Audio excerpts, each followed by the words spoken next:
nota queda más caliente cada día, mga Kamex. Pero hindi lang ese el cosa hot este domingo. Kaya man share kami con ustedes un sizzling recipe junto con el Yaton on Fire Cocina Master.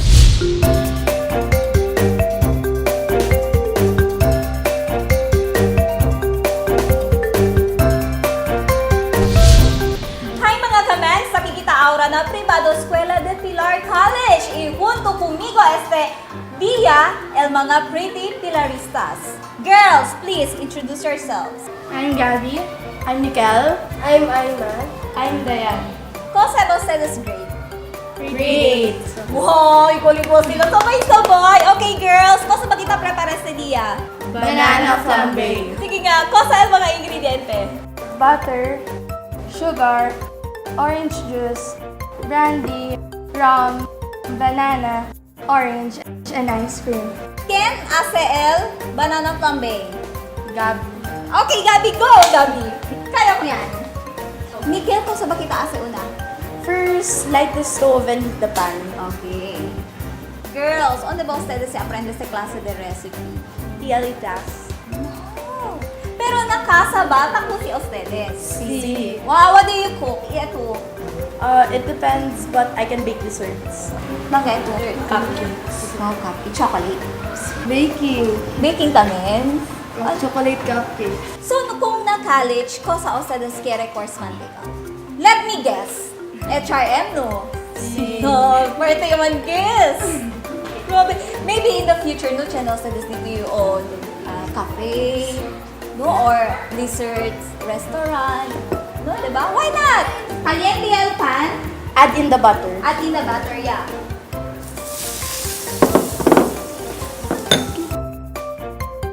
So, melted yung butter ko sa kita po na next. Add 3 tablespoons of sugar. Girls, can we use ba brown sugar if no ay available na white? Yes. Dehaan ay kita, man-mix ko na libanamente, no?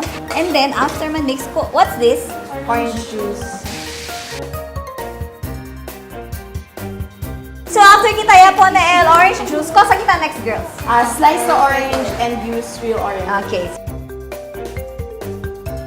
After remove the seeds lang ka, what's next? Pour some orange juice over the mixture that we have in the pan. Okay. Gab, oh.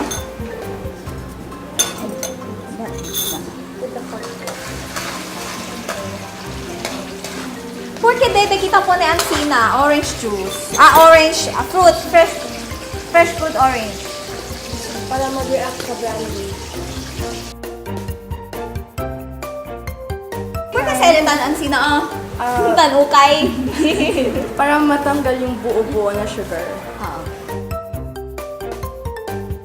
Manpil yung banana. Manpila na kita banana.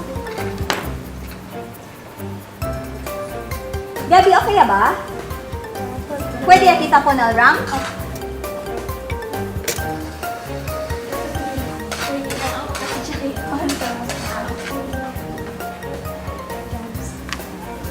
And into the caramel mixture na ginawa ni Gabby. Okay.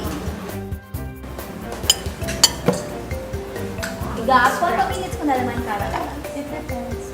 Oh, like esta dos bilog na. 15 seconds lang. The banana will stain the mixture even though Gabby will pour the brandy. Okay. So, man-Korea ba si Gabi ang brandy, Ara? Brandy? Korea? Quanto tablespoon ba? Dapat Estimated.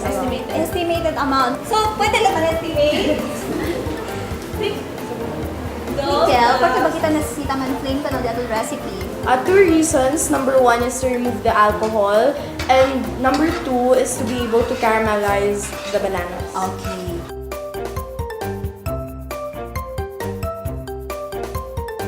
So, antes, no, ya pwede kita mira un poco de flame. So, porque kaljutay lang. For this recipe kasi, we only use drinks with smaller alcohol content, therefore causing it to have little flame only. But it varies in different recipes. For some recipes, when we use higher alcohol content, we produce a larger flame. Correct. Mga kwanto percent? 80. 80%. So, depende gatle na ko sa kita recipe ta ase. Nikel, next question ninyo. Man, affect ba el taste del di aton recipe? Si for example, kung kita manada or poco, what do you think? Generally, the taste won't change, but to some people with good palate, they can actually distinguish the taste because aside from flambeing the dish and the alcohol evaporating, the residual components of the drink that we poured into our dish will remain.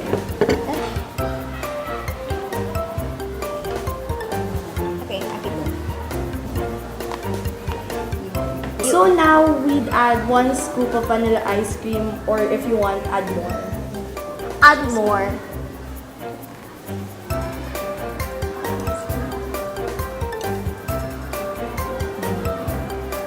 Why? Add more.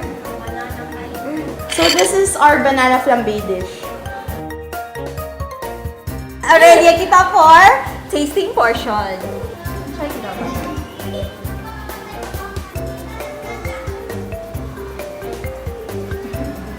Pasal great. Pasado, girls! Yes! Sarap! In fairness. Sarap. Bien, super sarap mga Kamags. Thank you that nabigyan Gabby, Nickel, Aima, and Diane. Ha? For sharing this recipe to us. Sarap le. Oh, hala Kamags, pwede tamen ustedes probar y share este smoking good recipe diaton este día. Pwede tamen ustedes hacer mga enjoyable comida. Kaya you know what, girls? Na kusina, na gusto palta. Depende na dito eksplorasyon si Kelaya Ducreya, dito yung master recipe.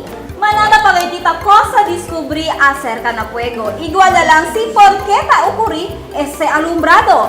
Aquí na estilo.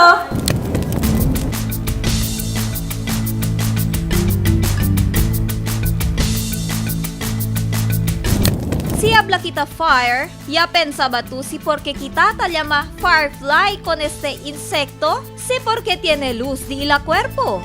Este lightning bag o aniniput ta produce chemical reaction. Por eso sila ta ilumina. Bioluminescence kita ta llama este tipo de producción de luz. Cuando el oxygen combina con calcium, adenosine triphosphate y el chemical luciferin na presencia de luciferase, un bioluminescent enzyme light el ta produce. Igual con el anglerfish, bioluminescence también el razón porque ta arde el de la esca o elysium. Un fleshy growth se que ta mira kita na cabeza de anglerfish. Ta funciona el esca como trampa para atraer de la prey. Usualmente, presente el se llama light emitting organ, el photophore, na mga animal marino, donde ta aparece sila luminoso, como el luminous fish, krill, big fin reef squid, rainbow jellyfish. Pero na cuantos año que ta existe kita aquí na mundo, ya puede ya ba tumira un bulay fuego? Na mga quien ya puede mira, cosa ba el forma de este? No hay por el fuego, pero no puede hablar atrás kanila. Está nervioso. Primero yo también queda grande. Y mira, como que no va a subir el tino. Como que otro color de su queda. No sabe si cosas, ¿eh? Habla sila de alma, o sea, de muerto, del fuego. Agal bata pena ba? Amo está teniendo. No sabe, no puede mirar como calavera. Tiene, puede kita mirar, pero depende con él si dali ka natin mirar, mga nebulona o derasyon mga 3 noche de luna, pwede to kunin si mira. Kasi natin mira to kunin sa depes kawarta perde lang si uli. Kasi mira yayo. Este lang kinakulan ng este eskwela, pwede to mira si Arcasia, Grande, tatene di sila. Pero kabar to mira kunin si Tacorel, ngay maya, perde lang tayo medalyo. Ese kay tabla sila antes tumutene daw kay mga Forza Uyamuri, amos itambulay fuego.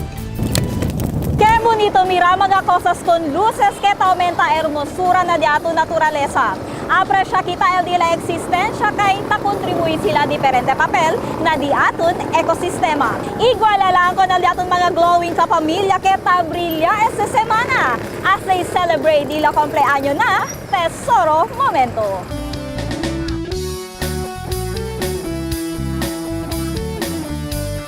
Feliz cumpleaños kanda, Joanna Maghinay Francisco, Mayan Jurado Pasumala, Rosalie Carillo, Francis Catangal Francisco, Felizardo de los Reyes, y syempre contigo, Chef Mark Daniel Bernardo. En calor con ese programa, aspira kami kay está ustedes firme alegre, tiene buen salud y lleno de mga buena oportunidad na vida.